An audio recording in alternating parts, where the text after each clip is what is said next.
আমার পিছনে পৃথিবীর সব থেকে এক্সপেন্সিভ কার্স রয়েছে। মজা করছি না, আমরা আমাদের হাতে পেয়েছি টোটাল $250 মিলিয়ন এর কার্স। তার মধ্যে একটার দাম এমনকি $100 মিলিয়ন। আর আমরা সেগুলোকে ওড়াবো, জলের ওপরে চালাবো, ড্রাইভ করব, আর এমনকি আকাশে উড়বো। এই সমস্ত গাড়িগুলো কেন তো দামি আপনাদেরকে দেখাবো। শুরু করবো আমরা এই $1 গাড়িটাকে দিয়ে। এটা তো পুরো একটা জঞ্জাল। আপনি কেন এটাকে $1 বিক্রি করে দিচ্ছেন? তুমি দেখতেই পাচ্ছ এটা কোনো কাজের নয়। আমি এর উপর সময় আর টাকা নষ্ট করতে চাই না। যদি আপনি এই ডলারটা ধরেন তাহলে ডিল ফাইনাল।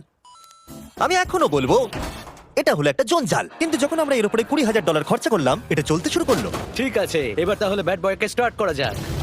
ও, আমি তো ভাবিনি এটা স্টার্ট হবে। এই গাড়িটা চলছে কিভাবে? কত ধোঁয়া বেরোচ্ছে, এটা তো পাগলামি। $1 কার, $1 কার, $1 কার, $1 কার।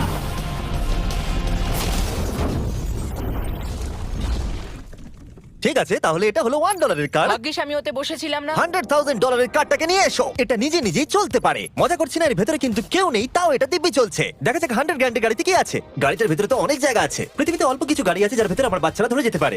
তোমার আবার বাচ্চা আছে? হ্যাঁ, তোমরা সবাই চলো এটাকে নিয়ে ঘুরে আসি। টেসলা কেনার আসল কারণ হলো এটা নিজে নিজেই চলতে পারে। ঠিক আছে, আমি কিন্তু আর গাড়িটাকে চালাচ্ছি না। ও, এটা লেন চেঞ্জ করছে। এটা চলছে। এটা সত্যি নিজে নিজেই চলছে। Throttle-টা দেখো, আমি দেখো। কিন্তু থ্রটাল দিইনি, আর স্টিয়ারিংও আমি হাত দিচ্ছি না। জিমি, তার মানে তুমি বলছো যে তুমি ঘুমোতে ঘুমোতে গাড়ি চালাতে পারবে? না, একদম করবে না। ও, okay. চলো দেখা যাক গাড়িটা কত জোরে যেতে পারে।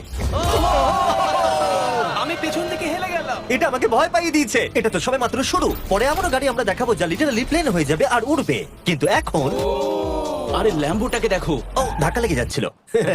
এখানে চাবি লাগানো আছে, তাও এটাকে কেউ চুরি করেনি। যদিও এই গাড়িটার দাম দ্বিগুণ, তবু এই গাড়িটার ভেতরে জায়গা অনেকটাই কম। জানি না কেন এই গাড়িটার দাম 200K, কারণ এর ভেতরে আমি ফিটি হচ্ছে ও না। কি জানে ল্যাম্বরগিনি কিভাবে চালাতে হয়? আচ্ছা, এটা চালু হয় কি করে? আমার মনে হয় এই শিফটারটা টিপতে হবে। ঠিক আছে, তাহলে আমরা এখন রাস্তায় নেমে পড়েছি।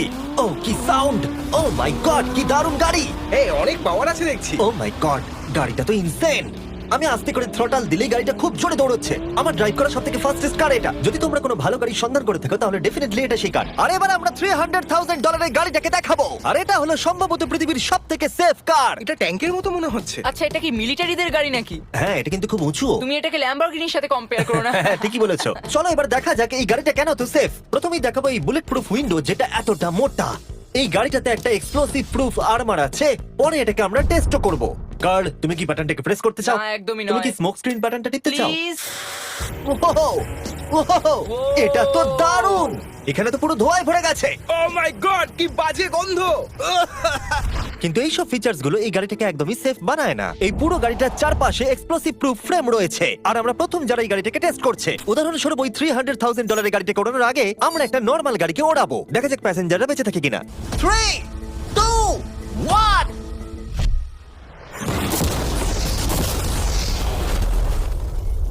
বিস্ফোরণটা এত জোরে হয়েছে যে ভিতরের ম্যানিকুইন গুলো ছিটকে এদিক ওদিকে বেরিয়ে গেছে। উপরের অংশটা উড়ে গেছে। বিস্ফোরণটাকে গাড়িটা সহ্য করতে পারেনি। আর এই গাড়িটাকে ওড়ানোর আগে ভেতরে আমি কয়েকটা ফেস্টিভ্যাল রাখবো। দেখা যাক এটা আমার চকলেটকে রক্ষা করতে পারে কিনা। সবাই বলে এটা এক্সপ্লোসিভ প্রুফ, যদিও এটাকে কখনো টেস্ট করা হয়নি। দেখা যাক ম্যানিকুইন গুলো আর সবথেকে ইম্পর্টেন্ট ফেস্টিভ্যাল গুলো সার্ভাইভ করতে পারে কিনা। 3, 2, 1।